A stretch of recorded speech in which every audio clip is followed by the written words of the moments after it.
Batsman and the bowling logic, which is clearly shown in the past 100 years of cricket, is that there's a built-in economic inequality between what it takes to be a batsman and what it takes to be a bowler.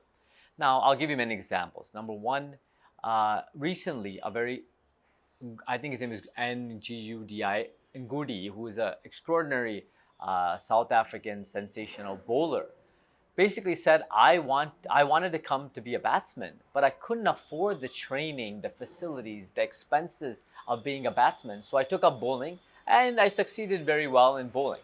So if you look at it historically, if you look at right now there are Dalits and Adivasis clearly underrepresented, but in 90 years, out of the 4 that were playing, 3 of them were bowlers and kind of medium-range all-rounders. They weren't batsmen.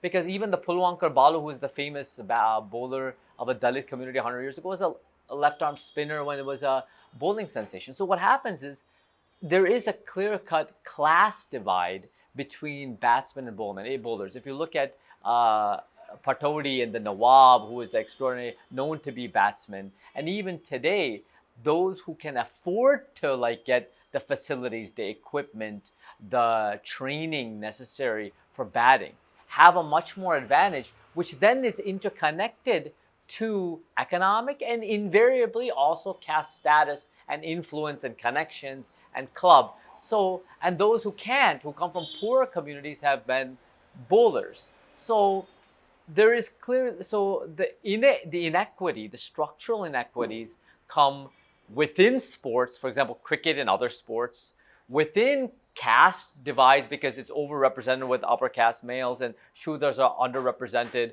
and Dalits and Adivasis are not represented, so caste, and also between class elements within the cricket dynamic.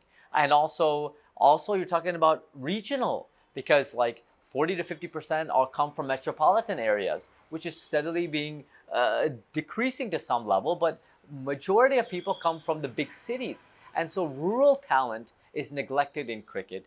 And while rural talent is not neglected in kabaddi, is not neglected in a lot of other sports, because you need those players, because you don't have the elites playing in the Bangalore, in the cities playing kabaddi. You have the rural city kind of Kannada medium kind of government school players coming out and playing kabaddi. So cricket has a lot of built-in structural inequalities, and one of the inequality is the batsman-bowler dynamic, which historically, if we see it, more than caste and upper caste, it's an economic thing that also indirectly relates to caste, but it is clearly economically, those who had more influence and economic strength have become batsmen. Those with less have invariably become bowlers and other options such as all-rounders.